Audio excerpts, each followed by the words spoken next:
All right. Okay, so we have a lot of great content today. So we're going to be talking about writing offers that actually get accepted. Now, does everyone know how many pages are currently in the purchase agreement? Not the advisories, not additional disclosures, just the actual purchase agreement. 17, you got it. Yeah, 17. 17 pages. That is bananas. 17 different paragraphs in here that talk about the buyer's responsibility, the seller's responsibility, the agent's involved responsibility. But you're right, there's 17 pages to the RPA. That is crazy. And guess what? 5 years from now, that 17 is probably going to be 22 pages. Yeah, it wouldn't surprise me. When I started my career almost 30 years ago, I think there was only 5 pages, 5 to 6 pages. Okay. So it is definitely something that you, as a real estate professional, need to understand as you're going through the elements, right? But the question here is, how do you get your offer accepted? More so when it's a new listing. Just came on the market today, Friday, and you know they're hosting an open house, and your clients are super eager because they saw the images on the Zillow or on your platform, and it's like, I want to see this property tomorrow, right? And now they see the property and they're excited. They want to make an offer, but you know that this property is a brand new listing, right? We're going to go through the elements and how to approach it, how to wiggle your way into a potential acceptance, right? Today is about negotiations and ways to really look at it. And I promise you, by the end of class, you're going to get a better understanding in the skills that you need. Okay. Just last weekend, same situation. One of our agents in our office is a referral agent, right? Referral agent reached out, says, hey, my son wants to buy a property. They saw a duplex here locally. And I says, yeah, no problem. We had discussed it when she joined that, we could definitely help her as a referral. You're not involved in the transaction, but she is still going to get paid compensation for referring a client. So I says, look, it's in my backyard. I know the city. I can definitely help. And sure enough, the property was on the market just one day. They saw the property, they loved the property, and they said, we want to make us an offer. The good thing is they already been pre-qualified, not pre-approved, pre-qualified. Okay, so there you need to know the distinguishes between pre-qual and pre-approve. Okay, so pre-qual, it's a surface application process, right? They haven't run the numbers yet. They probably haven't done really a deep dive in their financials, right? A pre-approval means they've already gone through an underwriter process, right? They got all of their tax informations, they ran their credit, they know their income, they know their expenses, and now it's in a different category, right? So know those distinguishes. But really today is really just a practical approach and how you should navigate for a winning offer. Having clear expectations, how to handle objections, and positioning yourself and your clients to be very competitive so your offer submission will ultimately become an acceptance. Okay.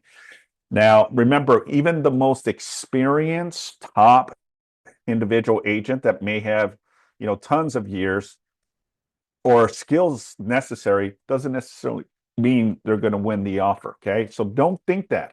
You're thinking, well, I'm just a new agent, been in this industry for less than a year. It doesn't matter. It doesn't matter. Trust me. I've seen circumstances and situation that surpassed even price terms and conditions where you think they're going to go with this one because of the highest price point. Sometimes that's not even the case. But communication is crucial as well. Know that your position as a real estate professional is to converse. Ask a lot of questions. Get the information. And that's going to put you in a very good position. Why? I know that because it's exactly what happened last weekend. Our offer got accepted. Okay. And the property had multiple offers. How about that? Okay. And on top of all that, the seller never communicated with me. I sent him a text, I sent him a call, sent him an email, didn't receive nothing. Then I submitted the offer, sent him a nice email, didn't receive a text, nor a call, nor an email. It wasn't until Monday I get a counter, just a counter with no information. And that information just says, here's your multiple counter offer. How about that? So we'll dive into situations and scenarios that may happen, the good, the bad, and the ugly of our industry. It's great working with great agents that communicate, but you're going to be challenged all the time. Do not get in the chaos of the emotional elements of it, because I know how easy it is, how easy you can escalate and be frustrated or upset. Remember, communication dialogue is your best friend, meaning that even if you're not getting any information from the opposing agent, that's okay. As long as you still connect with your clients and says, listen, I submitted, I sent an email, I text, I called, left a message, I still have not received any answer. I'll keep you updated and let you know as soon as I hear. That's all you need to do. That's all you can do. So I want you to be in that mindset and be mindful that sometimes you have no control of everything and you have to be okay with that. Okay. Let it go. Okay. Maybe it's not meant to be. There's a lot of opportunities and a lot of properties out there. Okay. All makes sense? All right. Let's continue. So what are you going to get out of today, right? So by the end of the class, you'll have a repeatable framework for writing strong offers from first contact with the listing agent all the way through the acceptance. Okay, so today's topic is really how to navigate, right? Get your foot in, okay? And it's only 1 foot in, ladies and gentlemen, okay? Get that foot in, because once you're in, now you can do all kinds of stuff because you're locked in. Does that make sense? Right? Now you're in, it's hard for you to back out without mutual cancellations. But you start barking too early in the game, it's going to put distance with the selling agent or the listing agent. Okay. Don't do that. Okay. Don't bring the ego into the momentum, because that's going to kill the situation. Be nice, polite, be professional to get yourself in. It's like a interview, folks. Okay. You want the job or you don't want the job. And if you come too aggressive from the very beginning because you think you know more than the individual, that's going to put you in a compromised position where they may consider someone else. And more so if there's other offers on the table. We don't know. We don't know what the other offers come to the table, right? We don't know the price, terms, and conditions. So be mindful and humble yourself. Okay. And that's, again, part of my personal journey through this amazing career that I've been in. Yeah. So good stuff. All right. So number one is writing cleaner offers, reducing listing agents' objections, creating value beyond price, avoiding common mistakes, and then winning multiple offer situations, right? So cleaner offers really is eliminating any errors. Make sure you double check, triple check, quadruple check your work before you go out and submit it. That's your resume, ladies and gentlemen. In my opinion, that's your resume. And I know because I hear from listing agents, God, I got this offer and it is bad. You need to be polished. Okay. Your offers need to be polished. If you don't know, ask for help. We're all here to help, ladies and gentlemen, and that goes for the people on Zoom too. Ask for help. We got a lot of great seasoned veterans that can help you. Double check. Hey, can you just check my offer before I submit it? Okay. because that agent may see something that you do not see. And that agent can say, tell me a little bit more why you did that. And that'll open up the reason, because in your mind, you may think this. The agent that you're having it review may see it this way, but the listing agent may see it that way. Does that make sense? So you need to have clear expectations, in my opinion. Okay. So why offers really get rejected? Okay, let's go into the meat and potato of why you believe that your offers get rejected, right? So how many of you have lost an offer? I'll be the first to admit, I've lost offers day and night. A lot of it was stupidity in the beginning of my career. Okay, I thought I had a little bit of ego and a little bit of pride. I thought I knew what I was doing. Okay, and I learned really quick that, yeah, you need to have second eyes on it before, right? If it's not your mentor, if it's not your productivity coach, if it's not your broker, if it's not your colleague, right? Someone else that can just check your stuff. Okay. But also you can check yourself as well, right? And double check, triple check, and quadruple check before you submit it out. Does all of this make sense to me? Because who is relying on expertise at the end of the day? Who? Yeah, your client, your buyer. They're relying on your expertise that you know what you're doing. Because the number one thing is, can you get us to the finish line? Can you get our offer accepted?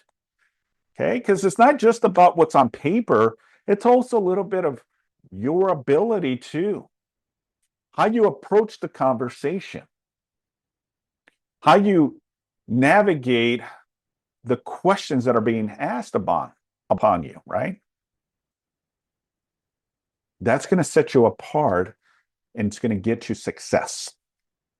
And it says right there, poor communications, right? Listing agent cannot advocate for what they don't understand, right? So you have to be in good communications at all times.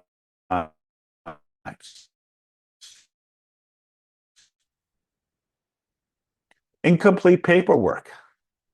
How many times? And it can be the smallest little thing. Something that already puts a little bit of something in their tummy. They may just say, look, you know, based on what I'm seeing here, this may not be a good agent, top-notch individual that's on top of things, that is in communication, that is fast and efficient, that's not going to sugarcoat it. They're going to be fully transparent about the circumstances and be open and honest, because it's two agents working for one goal to get it to the finish line, right? The listing agent's job is to get the seller to get the deal done as well. But if you have any friction or you're bumping heads, it's going to be a bumpy road through the entire process. And guess what? I hate to be the bearer of bad news, but most agents kill their own deals because of ego. Ego gets the best of them. Get that out of your equation, okay? Focus on what matters, which is your clients. Weak financing is also one of the things too, right? If you were to compare FHA, VA, a conventional, and all cash, which one would you think would be the best one? Why? Why do you think cash would be? Yes. There's, less time delays with appraisals and lenders and just overall less communication and less things. Absolutely. A lot of that cuts all of the red tape, right? When you have a cash deal, you eliminate a lot of things. A lot of people that are involved in the process of getting an approval of a loan. Yeah.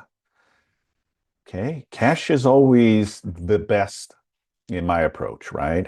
When an offer comes in, it's a cash, it's usually a good thing. And most times that's the better route. But is it always the best offer? Sometimes it isn't. Because when it comes to buyers who submit cash offers, they're looking for a discount. Hey, I'm going cash, right? But the price may not be where the seller needs to be at, right? So it all depends. That's the beautiful thing about contracts. There's many ways of maneuvering it. And that's really the cool thing of what we do. Unclear timelines. Okay. So, most of the paperwork on the purchase agreement here, right, has timelines. It gives you instructions on the grid on the first 3 pages of the purchase agreement. There is conditions that the buyer must meet, that the seller must meet, right? That the agents must meet as well. Everyone has an assignment on this offer. Okay, everyone. The listing agents, the buyer's agents, the buyer and the seller, escrow, title, home inspection. There's a lot on this document here, right? Know how to maneuver, how to navigate that, ladies and gentlemen, right? So having clear, concise timelines is crucial because that's either going to give you the opportunity to get to the finish line, or that's going to cause delays and ultimately a cancellation. No one wants a cancellation, right? We want to get it to the finish line. Before you write a single word, before you even start with the purchase agreement, get a little bit of understanding where you're at. Because if you just submit an offer thinking, I'm just going to submit an offer and hope I get the offer accepted, you don't know what's happening with that property, right? So call the agent, right? The best negotiations, in my opinion, are the information that you gather from the agent. Get the foundation in place before you just start drafting offers. And I know I've seen it firsthand where they avoid the listing agent. They'll just submit an offer because it shows available on the market or on the MLS. Okay. Now let's flip the coin a little bit. Let's say you're the listing agent and you receive a blind offer. How would you feel about that? What would you do? How would you take that approach? Call their agent or Okay. call the agent who submitted it. Yeah. Be curious, George, right? I would call and find out, hey, thank you very much for this offer. But I also would be probably taken back a little bit. It's like, where did this offer come in? Then I start kind of investigating. Was this an agent that reached out to me? Was this an agent that showed the property? Was this an agent that showed the client at my open house? You start going through all those elements, right? To kind of get an idea, who is this offer from, right? Because you want to know answers. Am I wasting time, or is this a very, very solid buyer as well? Right. So the seller's priorities, what matters most to the seller is obviously, price, timing, certainty that you can close the deal.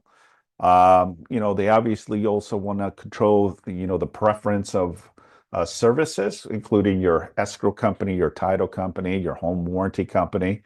Um, you know, they also need to know that, hey, maybe I need a little bit more than just the traditional 30-day escrow. Maybe I need to do what's called an SIP, seller in possession. And I need an additional 2 more weeks to stay in possession after we close because I'm relocating out of the state of California, right? So these are, again, things that you have to take into consideration. But see, as a buyer's agent, you will know what you don't know. But if you at least call the listing agent and ask, Miss Bernice, my name is Simon with Keller Williams. I see your property over on 123 ABC. Is that property still available? She's going to say, yeah, it is. Do you have any offers on the table? No, currently we don't. Right? How soon is your seller looking to consider an offer or an acceptance? Right? What is your client asking? What do they need? Do they need a fast closing or not so fast of a closing, right? These are all relevant conversations you need to be having with the listing agent. Why? It shows professionalism. but also it shows your ability that you know how to maneuver. So that way, when you're ready to prepare the offer, you already got all of your answers. You got your answers, and now it's easy breezy that you're going to put exactly what the seller wants, right? Because this is what the agent is telling you. And if you go against that, then it's like, why would I accept it? Now you're putting more pressure and burden on the listing agent to do a counter offer.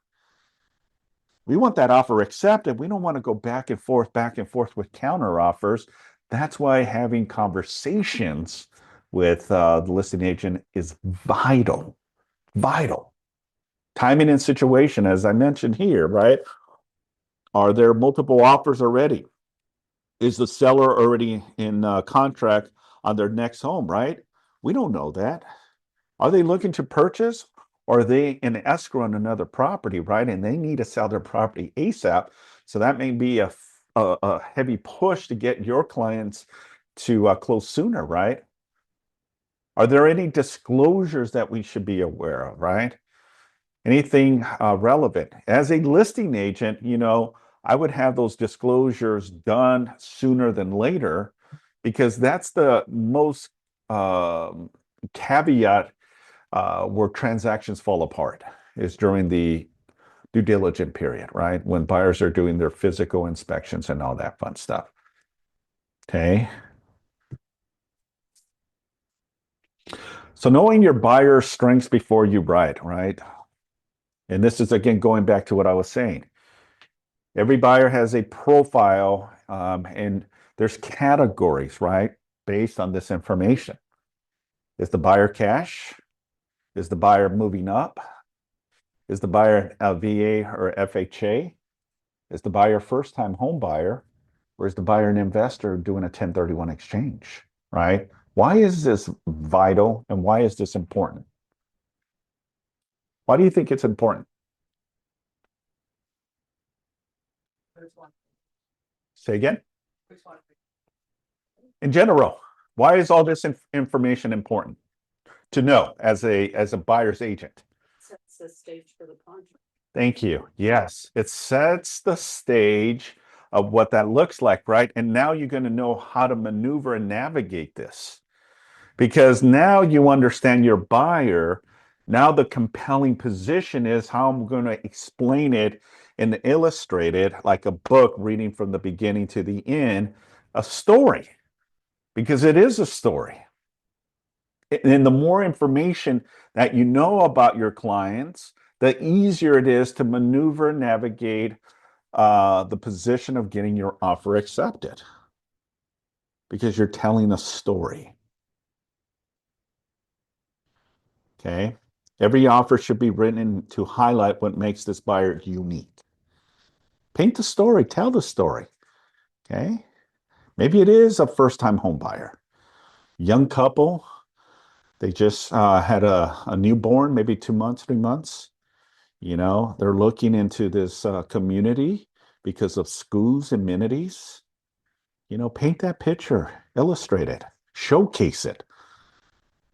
That will get you closer to getting that foot in with the seller and the listing agent.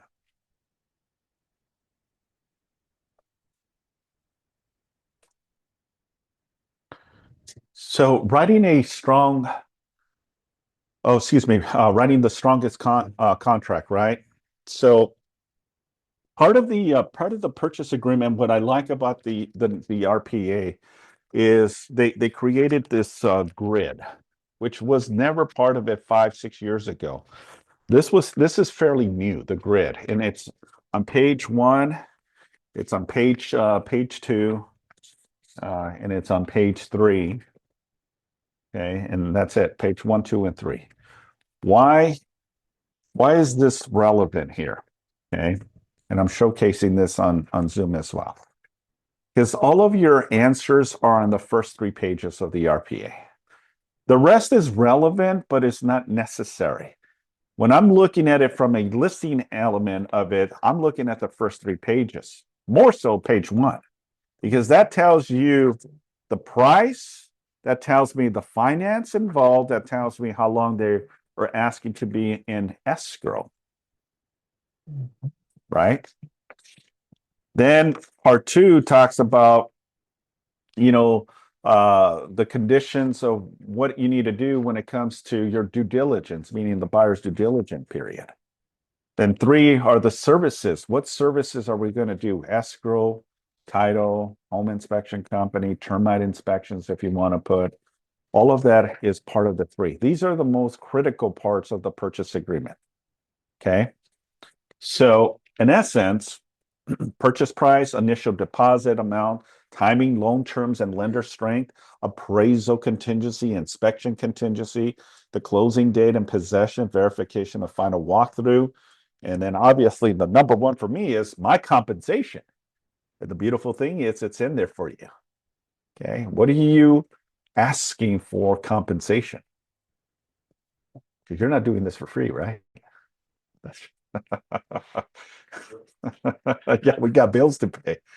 Yeah, you're licensed in the state of California, ladies and gentlemen, to earn compensations for services rendered. That's the beautiful thing about the dynamics of real estate contracts. That's what I love about real estate is the contracts. And there's so many ways that you can approach it if you know and understand. The whole purpose of today is being a stronger agent, and being able to finesse with charismatic approach and win over the listing agent and the seller. Okay, because there is a finesse. There's techniques that you need to understand and how you maneuver that. And the one and only element of the top of the tier, in my opinion, is communications. Communications.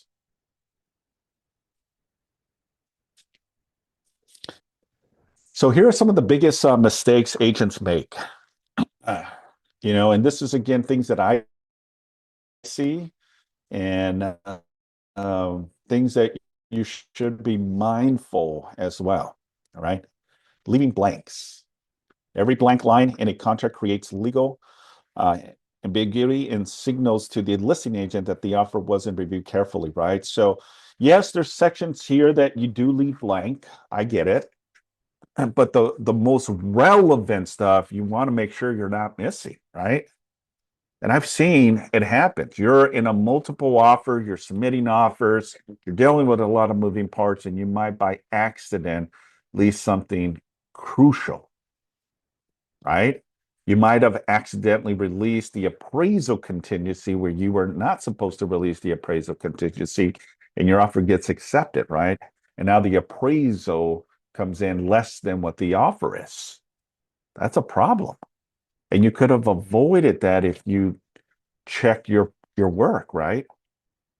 And I know we're going 100 miles sometimes. Maybe you have multiple buyers and you're submitting multiple offers to multiple properties. I get it. Hold your composure, take a deep breath, exhale, step 2 steps back, physically review this before it goes out for signatures, right? Because buyers are relying on your expertise, as I mentioned. And if something is missed or something is not checked or added, it's going to fall back on us. So we don't want that. Wrong APN or vesting, okay? More so the APN, and I've been in circumstances where listing agent at a house. The owners also own an adjacent vacant land. The house has its own APN number. The vacant land has its own vacant number, but it has the owner's information. The listing agent listed the property and also on the listing agreement said that the seller only is selling the property, not the vacant land. And it was in writing on the listing agreement. So it was clear that the listing agent follows instructions, right? Because the name will come up that they also own the adjacent parcel, which was a small lot. 2 separate APNs. Now think of an APN as a social security number, okay? That's what it really is. An APN is a social security that identifies you as your personal entity. Well, the APN number also is an entity of the subject property. So having the wrong APN may cause delays or may cause something else. And this particular situation is something that happened. Somehow, some way, the deal closed and everyone was happy. Later, the buyer received property statements with their name with a different APN number. So the buyer reached out to the buyer's agent. Buyer's agent says, hey, I think we have an issue here. I think we own the piece of land as well. So after doing a little bit of digging, yeah, they own not just the property, but they also owned the vacant land that the seller did not want to sell. Somehow it got incorporated into the sale of the property. And that piece of land was significant at the time. I think it was about $150,000, $180,000 piece of land. And everyone thought, yeah, okay, just quick claim it back to the seller. Everything should be fine. Well, that's not what happened. The buyer says, I own it. You want it? You pay for it now. True story. True story. And it's like, wow. And, escrow missed it, title missed it, everyone missed it. Thank goodness that our agent had documentation that said, hey, I was instructed that the piece of land was not part of the sale. But someone unfortunately dropped the ball on this. And it was back and forth for at least a good year. Attorneys were involved, depositions were involved, mediation was involved, and ultimately the seller ended up paying for it. They ended up buying it because there was a sentimental value to them. The seller's brother, who was autistic, would go there and do his gardening because it was kind of a gardening where plants and vegetation and all that stuff. So it was just more than just the land itself. There was meaning to that piece of land for his sake of his brother. So yeah, unfortunately, that's how it went. You would think that the buyer would do the right thing, right? Because they didn't pay for it. They got the house, but they also got a piece of lot as well as part of this deal. Most of us would probably do the right thing, right? And says, look, yeah, it's an honest mistake. Either if I want it, I'll pay for it. But that was not the case here, ladies and gentlemen. The buyer did not pay for it. The seller's intention wasn't to sell it, but somehow it got incorporated into the sale and the buyer had title to that piece of land. So be careful. Yes. The agent had put on there that was now possessed. So it seemed to me legally either escrow or somebody there should be the one to bear the brunt of that, because we talked about documentation, we talked about the contract. Yeah. And we didn't have that in the contract that Right. the seller's not selling that land. And it had a different APN number than the property that the person bought. Yeah. I don't remember all of the ins and outs. This happened 10 years ago. Our agents are still here who represented the seller. They're still here at our office, but I don't remember all of the details. But yeah, you would think that all of this should have been documented. And I think there was email back and forth to escrow too. Okay. Thank goodness it was in our in-house escrow. It was an outside escrow at the time. And yeah, I mean, everyone got involved. Everyone ended up pitching some type of compensation because the seller went after everyone, for errors. So it happens. Wrong contingency periods too, right? Know your contingency periods, ladies and gentlemen, right? If you don't know, ask questions, right? Because you want your offer to be accepted, but you cannot meet those expectations. And they're telling you you got to release contingencies in 8 days or 7 days or 5 days. That's pressure on your client, right? To do their due diligence. And if you're doing it just to get your offer accepted with no intentions, be careful. One, you can literally lose the deal because the seller sends you a notice to perform and the buyer can't perform. You now get a cancellation. So be open and honest on your expectations or your buyer's expectations, and know and understand and explain to the buyers, look, it already defaults at 17 days, right? But they gave us a counteroffer that we need to release all contingencies within 10 or 12 days. Can you meet those expectations?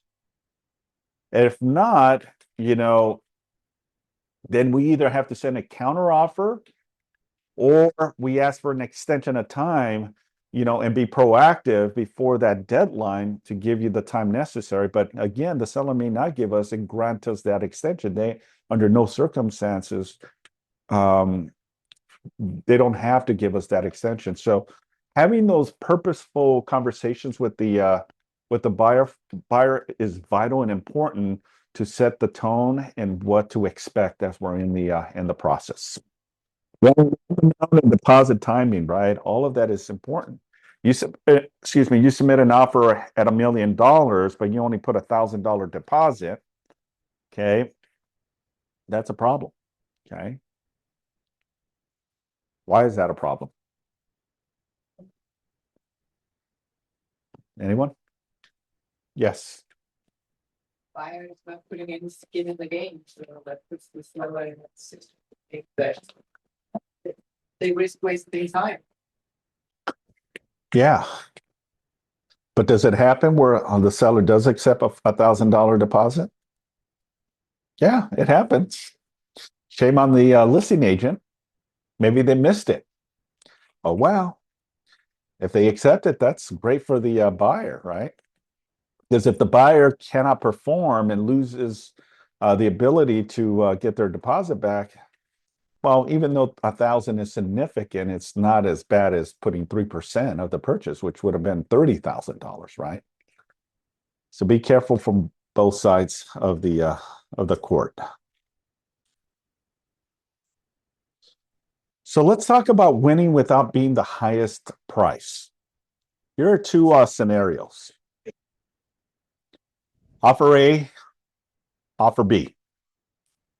Offer A is $1 million with a 17-day loan contingency, 17-day inspection contingency, 30-day escrow.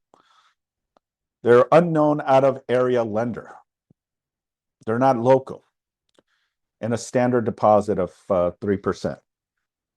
Then you look at offer B, $985,000, but they're only doing a 10-day inspection contingencies, 25-day closing, large meaningful deposit. They're putting more than your traditional, and excellent local lender with underwriter approval. Listing agent knows the buyer's agent as well. Out of those two scenarios, which would be the stronger offer in your opinion? Obviously, the answer is below, but obviously B, right? So let's talk a little bit about this for a minute for the people that like, okay, why is B better than A when A is offering more money, right? And it's significant, right? Because that's what about $15,000 more, right? But when you look at all of the situation in the scenario on both, there's more of a likelihood that offer B will probably get to the finish line. Will you agree or disagree? Yeah. One, you work with that agent, right? Oh, I know Miss Bernice. I've worked with her and we've closed several deals in the past. She's a seasoned veteran. I like her style. She's very communicative. I know she works with solid buyers. I think we're going to be good with this, right?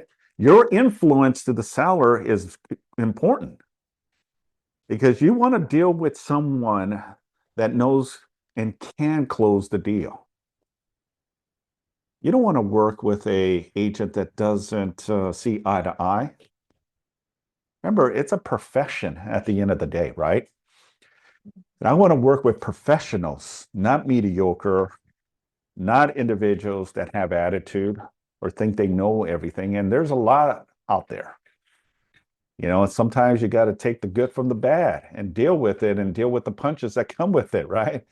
And that's where, we talk about, man, this deal was tough. This deal kicked me down to the curb, but I dust myself back up and got it to the finish line. And there's going to be times, ladies and gentlemen, where deals are complicated, very stressful, uncertain, and wow, I don't know how we got it to the finish line. I'll give you another scenario. One of our agents out of the valley was working with a buyer and working with this lender. They didn't have any relationship with the lender, but the lender kept promising them everything. Oh, we're going to be okay. We're going to do good, good, good. Everything was good, good, good. Positive, which was a good thing. But when it came to performance, my goodness, the only thing that survived this deal was that the lender picked up the phone. That was the only thing.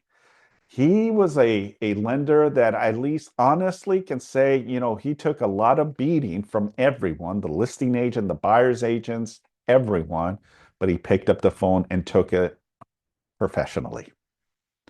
Yeah, there was a lot of delays, and yeah, this deal should have not closed. The deal should have canceled because we ended up going like almost 60 days on a 30-day or 25-day escrow. Simon, I would like to to share something with you. Sorry, when you're done. Yes, please. Okay, so listing agent, buyer's agent, same office. Okay. This person is part of the mentorship program, and she was helped with the RPA. The buyer wanted 60 days lease back. When writing the RPA, she was told, oh, let's just do a 60-day close because we don't want to deal with the lease back agreement. The buyer was all cash, waiving all contingencies, but the seller actually would like a 15-day closing only because they need the funds to buy their next property. And now the buyer is going back and forth saying now he's going to charge $3,000 a month for the 2 months they want to lease back. And it goes on and on and on, only because the person didn't do the 60-day lease back because they didn't think it was needed. Okay. So now it is just, they're just going back and forth, back and forth. Now the buyer wants to see the property again after everything was signed. So I'm just saying this is what's going on. Maybe if somebody else is in this situation, maybe they will, like you said, Yeah. pay attention to the RPA and do the right thing. That's right.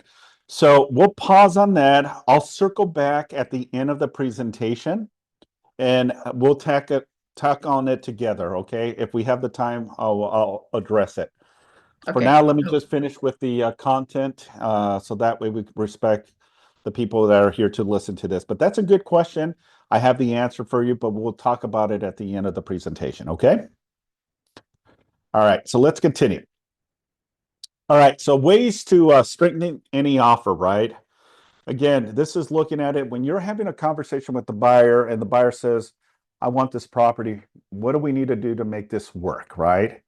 And that's an objection.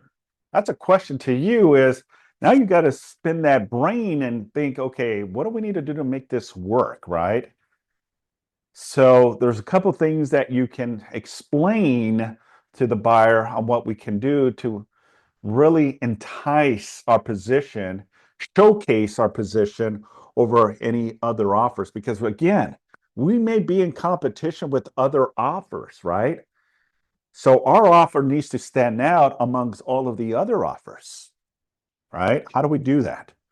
Well, the beautiful thing is, again, going back to the purchase agreement, and the beautiful thing about these 17 pages, right, is the grid. Okay. This is your showcase. This is the spotlight. This is where you're going to enhance, where your offer is going to stand amongst the competitors. Here is what you put here, right? So when you're having the conversation to the with the buyers, this is some of the things you should be talking to them.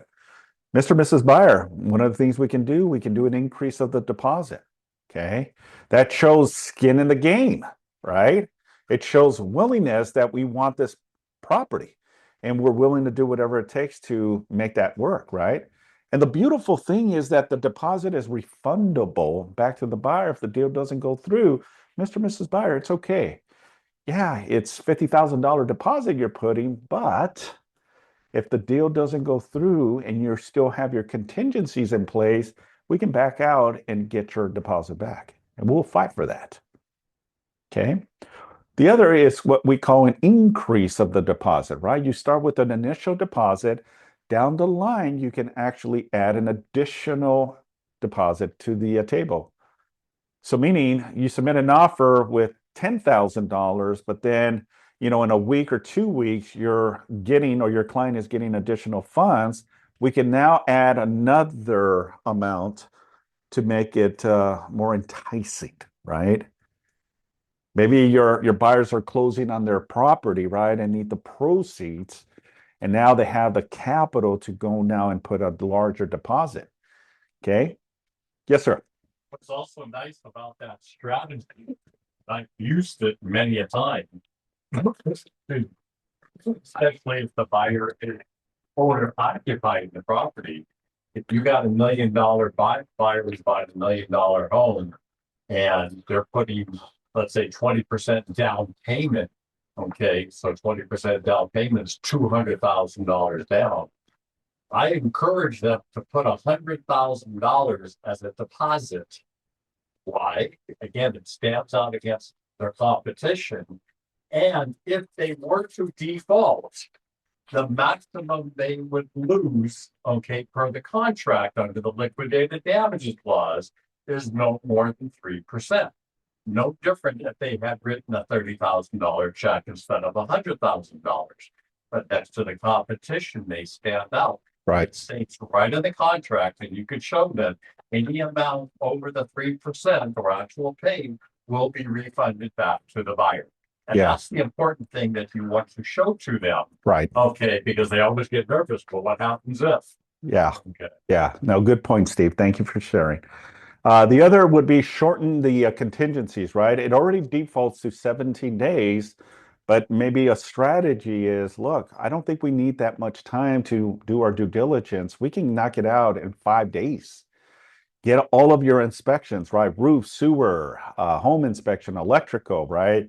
And, you already know what you're getting yourself into, and that this is not your first time, right? You might be able to shorten that contingency. That's the beautiful thing about these documents is you maneuver in favor to get your offer at least considered, or at least up in the top, right, for consideration. So that's another strategy that you could do is tiny inspections and loan contingency window down, right? But also with that, you can also go up to as well, right? Just because it says 17 days doesn't mean it has to be at 17. You can reduce it, but you also can increase it, right? Depends on the circumstance and the situation. Shorter escrow, right? From a traditional 30 days. Maybe it's a cash deal. We could close in 16 days, right? All we need to know is the preliminary title report that there is no major issues or concerns that I think we can, close. They don't need a traditional 30 days. We can close as fast. I mean, my fastest closing that I've done was maybe 10, 12 days. Yeah, so you beat me. And that can happen. Again, it depends on the circumstances in the situation, right? Is it cash? Is it hard money? Is it a very large down payment, where the lender has no problem? And they already started working on they're in weeks and months ago, right? And they're just ready. We already got the approval. These buyers are solid. It's not going to be a problem, right? And that can be more efficient to get the deal closed faster, right? Flexible possession and rent backs. Again, asking the right questions and, talking to the listing agent is, what does the seller want and need? We want our offer to be considered. What can we do to make this streamlined, right? Well, the seller's going to need at least 30 days after we close. Not a problem. We talked to my buyer. We got the green light. Buyers are in no rush, no hurry. Okay. That might be the winning bid that gets your offer considered and accepted, because the other ones needed to move in immediately at close, where we're flexible enough to allow the extension of time to stay in possession for that long period of time, right? So it depends on the circumstances and the situation. Lender, local lender, and DU, right?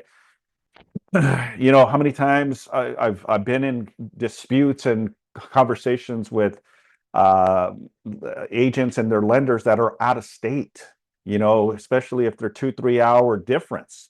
That's a problem, right? We need an answer like today, but it's already 5 o'clock or 6 o'clock their time when it's 2 o'clock our time, right? So that's also important. Not that it's a bad thing.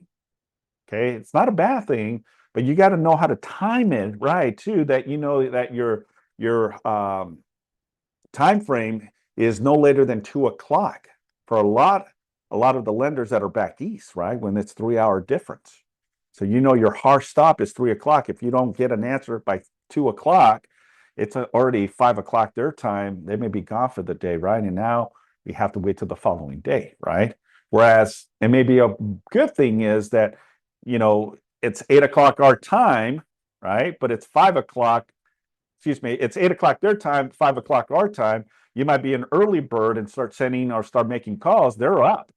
Well, it's 5 o'clock where a lot of people are still asleep. But again, it depends on the circumstances. It can be a good thing or it can be a bad thing.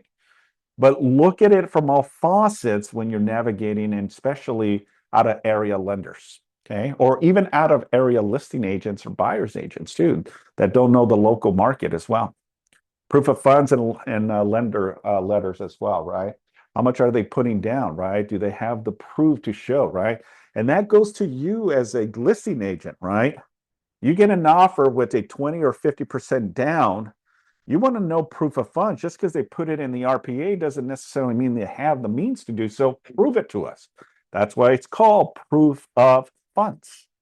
Prove me that you have the funds, right? Because that could be the showcase that will get your offer consider or not consider, right? Doesn't make any sense. The arithmetic here just doesn't add up to me. They're putting 50%, but when I look at their bank statements, it looks like they only have 20%. Where's the additional 30% coming? That's a question of, okay, let me do a little bit more of a investigation and curious, ask a lot of questions. Make sense? Simon, can I add something? Yes, of course. Please pay attention to the details of the bank statement. It happens a lot these days that people copy paste the bank statement to another bank statement, pretending that this is their funds while the account is not real account. Obviously, Afshin has been in those type of situations. But thank you for sharing. I appreciate it. Yeah, sometimes the funds are not even your funds. A lot of wholesalers, a lot of investors use other people's money to say, here's the proof of funds. It's not your funds, it's someone else. I can give you so many different scenarios. We had another situation where an investor submitted an offer, and it wasn't even his deposit, it was the third-party investor's money.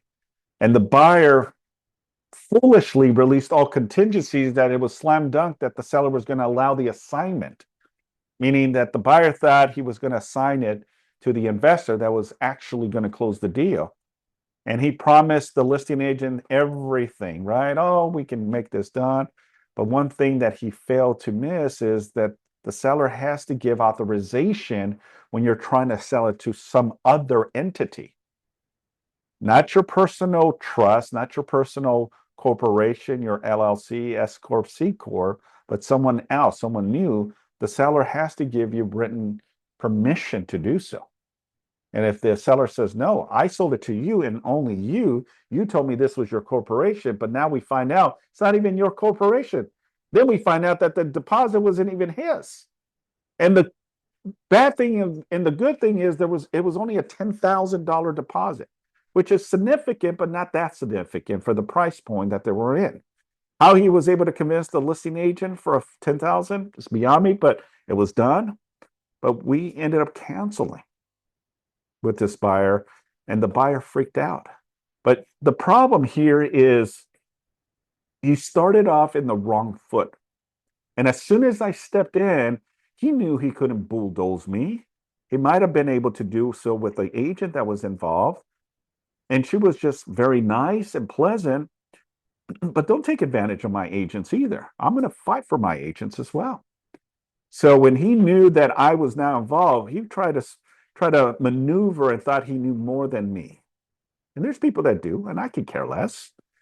But the essence is, don't mess with my people.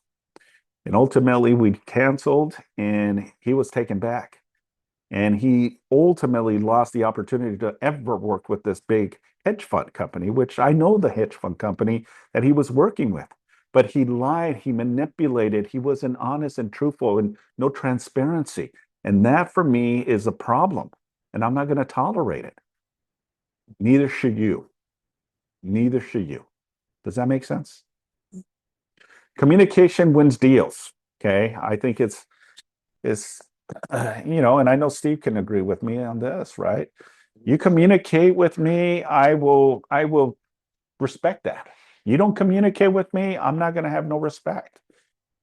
So, sometimes pick up the phone and just talk. Hey, I don't want to give the bad news, or hey, I just feel uncomfortable. Look, pick up the phone and just make it happen. And then do the follow-up with the text or email. But don't be afraid to give bad news. Okay? I'd rather hear the bad news from you than to email. It's like, what happened? What the heck? Never email an offer or disappear. Call first, text afterwards, confirm receipt, create confidence. Okay, that's simple. Okay, so call first, submit and confirm, stay available, create confidence. It's very simple, ladies and gentlemen. You want your deals to get accepted? Communicate more. Communicate. As I mentioned, the deal that the listing agent didn't communicate with me, but somehow we got the offer accepted is beyond me. Really beyond me. But somehow, I guess the emails that were so thorough, so professional, said, you know what, this guy might know what he's doing. I don't know. And it doesn't matter. The good thing is I got the clients to escrow. That's what matters. And this was on a listing that just came on the market over the weekend and had multiple offers on it. Not that our offer was the strongest, okay, because they were only putting 10%, but it has a lot to do with consistent communications. And I kept checking every single day and sending. Be that nuisance. If you're not getting an answer, you continue, right? But you're not going to do every 5-10 minutes and text, did you receive my offer? Hey, no. Be respectful. Because we don't know what's happening on the listing side, right? He may be overwhelmed with a lot of things. Maybe the open house, maybe he has other listings, right? So be mindful and respectful, but also be consistent in your position. There's no difference in chopping on a tree. Is a tree going to fall in one hit? It depends, right? What kind of tree you're hitting. But in essence, right? No, you're going to have to consistently chop, and eventually the tree comes down. Well, that's real estate, ladies and gentlemen, in my opinion. Okay? You got to be consistent and keep pushing forward. Make sense? All right. All right, so quick real scenarios here. What would you do, right? Scenario one, listing agent goes silent.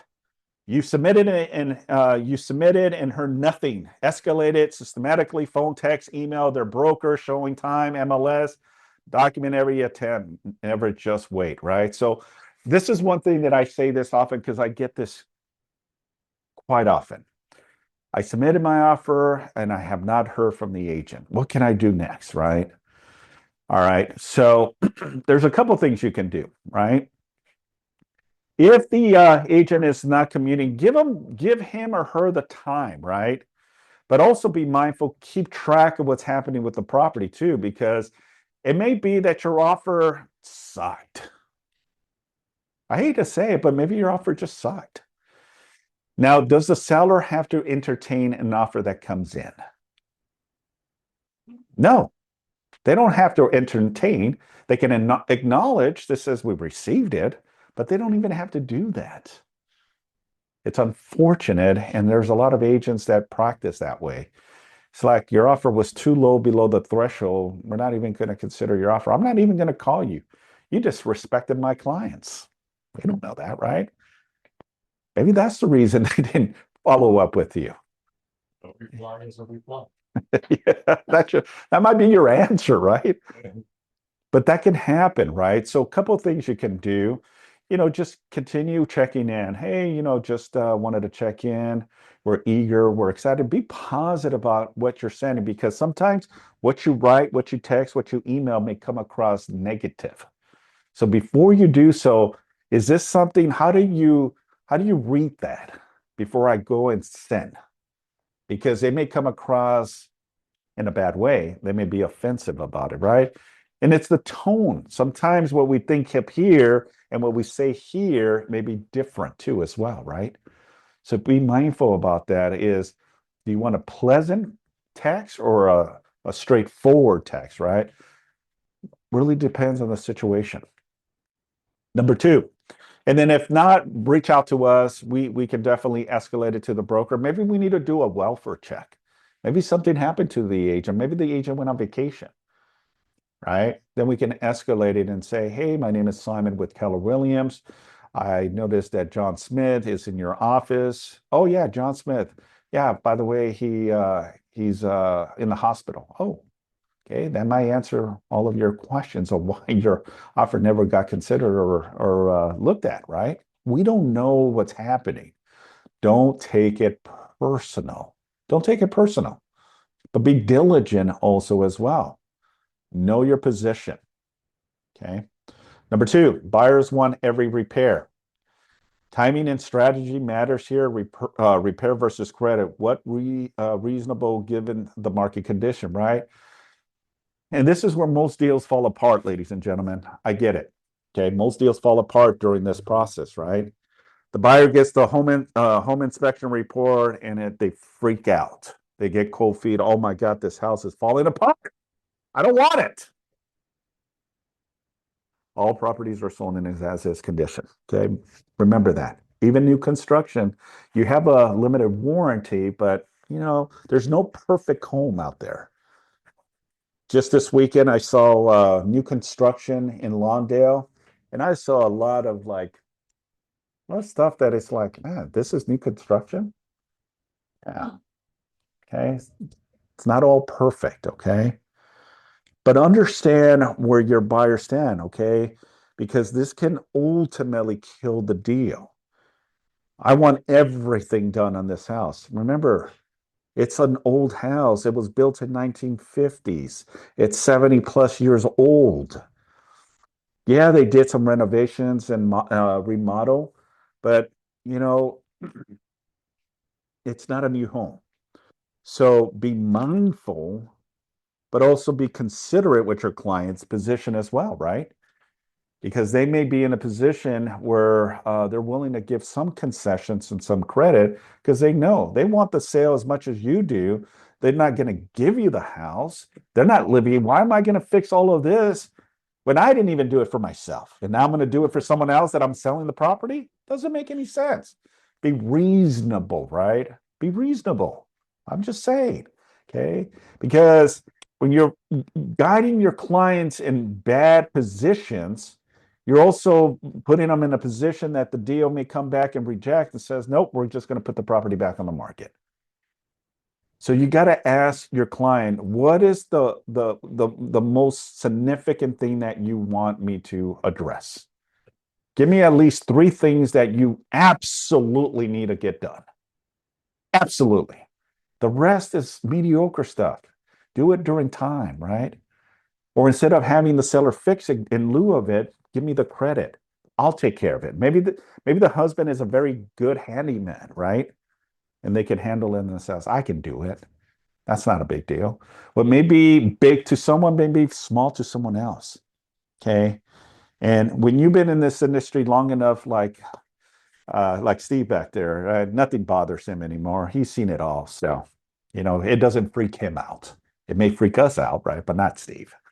Story of home inspection request. Yeah. Quickly, please, because This is the story of how and why you can really caution your sellers from being overzealous on their request for repairs. A number of years ago, I was a listing agent and the house needed some work. And at the time, I prepped the seller saying, be prepared, it'll probably be somewhere around $5,000-6,000. And she was okay with that. And at the time then, after the inspection, we get the request for repairs. And granted, there was a lot of red in the report. And they said, well, in lieu of fixing all this, we want $20,000. Okay, which was being overzealous. Well, what this buyer didn't know is that we had another set of buyers that was very interested, that was a day late and $1 short. And so I, as a good listing agent then, said, I'm going to contact that buyer's agent of buyer number 2, show them the existing report that I'm now in possession of. Okay, said, are you interested in this home? Knowing even all these defects, using buyer number 1's inspection report. They said, absolutely. I said, well, do me a favor, write up a full price offer. Okay, and my seller will accept it in first backup position. All in a matter of 3 to 4 hours, that was done. Yeah. I then recommended to my seller for response to buyer number 1's $20,000 credit that we go back to them with zero. Okay, $0. She goes, really? I said, it's fine. I said, buyer number 2, you have now an accepted backup offer in backup position who will take it as is with already knowledge of these defects. We go back to buyer number 1 with a 0 response. The buyer was mad as hell. Like, are you flipping kidding with all these flaws? The seller says 0. Said, we got a backup offer. Who's interested? What do you think buyer number 1 did? Did they back out or did they move forward? Move forward. They moved forward with 0. Had buyer number 1 come in with $7,500, maybe even $10,000 on their initial request for repairs, guess what? We probably would have settled around $7,500, and buyer number 1 would have had the darn property with $7,500 credit from the seller. Yeah. All as the lesson of don't let your buyers get overzealous because the seller is not required to give you a nickel. That's right. Good. That's awesome. Yeah, sometimes strategies and negotiations like that will push the buyer, because again, at the end is how bad do they want the property, right? And here's a prime example. Cool. Awesome. Thanks, Steve. All right. Scenario number 3, multiple offers. Should they go higher, right? Discuss escalation clause, gap coverage, appraisal. So there's a lot of ways that you can maneuver this, right, to make this work. Maybe, releasing the appraisal may be an enticing position because your buyers don't care if it doesn't appraise. It's a cash deal they want because of the area, maybe it's proximity to school, beaches, who knows? People buy not necessarily because of the value that it comes in, but because they buy because of the location, the amenities that the property has. And we know that most properties always appreciate up, right? So they can see value on it, right? So it's not necessarily it didn't appraise, right? For them, it's more significant than that. Scenario number 4, seller counter, buyer is offended, right? A counteroffer is not a rejection. It's basically negotiations, right? Just because I submit an offer doesn't necessarily mean that the seller has to accept that. They're going to counter you. And now it's like playing tennis, back and forth, is the buyer says this and wants this, and then the seller until we can come to an agreement, right? But you don't want to be the agents that are, sending back and forth for little tedious stuff. Get to the meat and potato of the biggest serious things that you're really concerned about, and then nip it and get the deal in escrow as fast as possible, right? Because I've seen situations too. The buyer is stern and firm. The seller says, "Bring me this, give me a highest and best," and then you come with this, and it's like, that's not high enough. And now the seller says, "Well, if you come to this, and then you just chip away little, what's going to happen is just going to put frustration on the seller. He's going to say, look, you know what? Let's put a hard stop on this. If the buyer is not willing to come up to this number, let's kill it here, right? Let's just not entertain it anymore." So also from that point of view, be mindful and educate your clients as well. All right, just a couple more slides. I do apologize for going over my time. Broker level tips you are rarely hear. So here are just some of the things. So I'd always review disclosures before writing the offer. Never assume the property is clean. Most agents don't, but there is some very, very good agents that already have the disclosures already signed by the seller.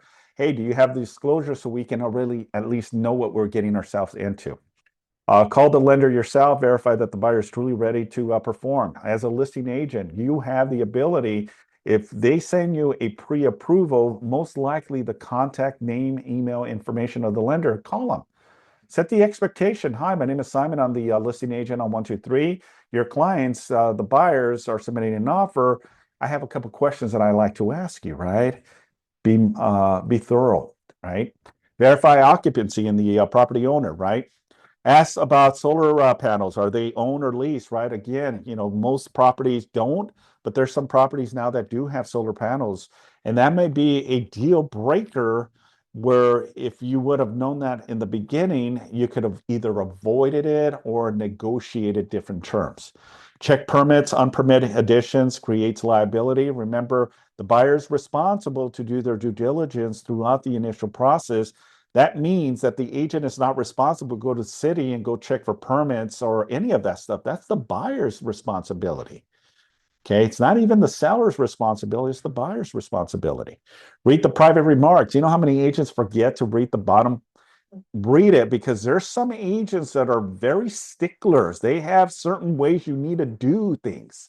And if you don't follow the rules, they're going to put your offer to side, even though your offer is great. They are just very nitpicky, right? They want, and they have instructions. I've seen where on supplements, okay, they have a laundry of 1, 2, 3, 4, 5, 6, 7 things that you must do. It has to be this, it has to be. It's like, what the heck? They're so analytical, but hey, you got to follow the rules, okay? They're not my rules, but they're the rules that they put in place, right? Just like we do when we drive on the freeway. What's the speed limit? 65, but if you go 100 miles and you get pulled over, whose fault is it? Yeah. Know if the property is a probate. Obviously, that's common sense. Most agents will disclose that from the very beginning.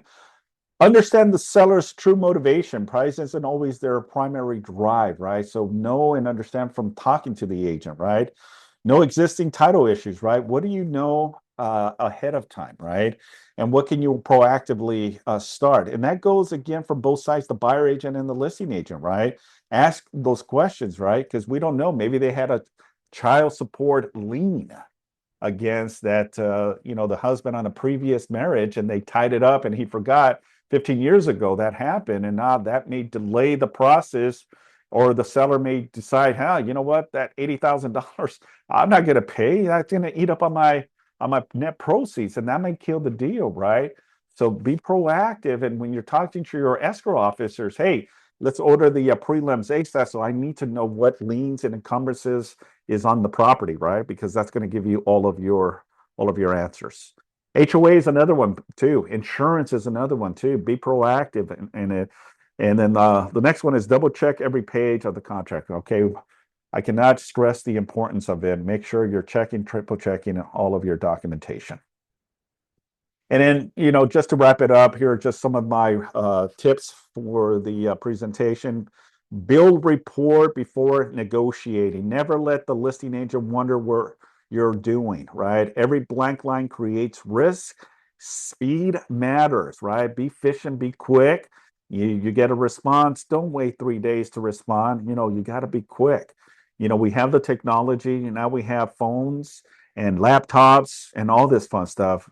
Just today, I'm going to go to the Apple. I built so much credit in one of my cards that it literally gave me all kinds of rebates where the tablet that I bought is it's paid by the points I got. So I'm excited. I haven't had a tablet, an Apple tablet in a long time, so I'm getting the Apple Pro. And it was paid by all my points. So it's like I'm getting a free gift. So but technology, be more efficient, right? Having laptops, and especially in our industry, right? Even our smartphones, right? You can talk to them, right? I mean, I see calls coming in. I can either pick up the phone or my watch and listen, right? With your phone. There's so many ways now to be more efficient in your approach. Certainty beats emotions. Remember, take the emotions out of the way all the time. Stay focused, stay composed, stay polished, ask a lot of questions, but don't get in the chaos of the situation where you may end up killing your own deal. Okay. Know your seller's priorities before you write, right? So know and understand what are the expectations, right? A strong lender is part of your offer, right? So know if you work with the lender, you know where you stand. If you don't, ask a lot of questions. Communication continues after acceptance, right? So just because your offer got accepted, you don't say, okay, I don't have to do anything for 30 days. No. You're in the race of consistently communicating every single time. If not, sometimes 2 to 3 times in a day, depending on where you're at. Be mindful, right? And your buyers, especially if they're first-time home buyers, they're going to have a lot of questions. So you want to make sure that you're answering these questions and directing them in the right path. Protect your clients without making the offer weak, right? So remember, yes, we can strategize, we can go different ways, but also understand is you're there to protect your clients, right? And if you tell them release everything, the lender's solid, right? No, they have to make that decision. You don't make it. And also, one of the other tips that I also want to encourage you when your client says, "What would you do, Miss Bernice? What would you do, Steve?" Don't get yourself in that chaos of that rabbit hole, okay? Don't answer that. The way you can rebuttal that is says, look, I'm not the one buying, I'm not the one paying the mortgage. You got to let me know where you stand. Let me know what you want me to do. Don't give suggestions, don't give any of that stuff, because if it doesn't go the way it plans, guess where they're going to point? They're going to point at you. Okay? You don't want to be in that compromised position. The agent often wins the deal, not just the price. Your reputation, relationship, and professionalism are part of the deal, right? I think all of us kind of understand and comprehend that, right? And last, just the closing challenge, contracts don't win offers, agents do. The contract is simply a vehicle. Your preparation, communications, attention to details, and negotiation skills are what separates an accepted offer from a rejected offer. Every page you submit should give the seller confidence that your buyer will close. Okay, so your next step, share the standards, and again, ask a lot of questions. With that concludes our class for today. Any questions? Questions? Yeah. In the due diligence period, for example, if you have to go to the city to verify stuff, is that the agent or is that the buyer that's physically showing up? It's the buyer's responsibility, not the agent to go out and do any city inspections or reports. It's not the agent's responsibility. And it clearly says that on the in the agreements that the buyers are responsible to do all of their due diligence, including pulling out permits, checking with the city, and all of that stuff. Okay, so be mindful of that situation. There's a couple questions I think on Zoom, so let me double check here. Yeah, you're welcome. Thank you for being on the class. Robert, get a pencil with your okay, Mr. Smartass. Yeah, I think I got that as part of the package deal, is a pen. But thank you, Robert. Appreciate you, man.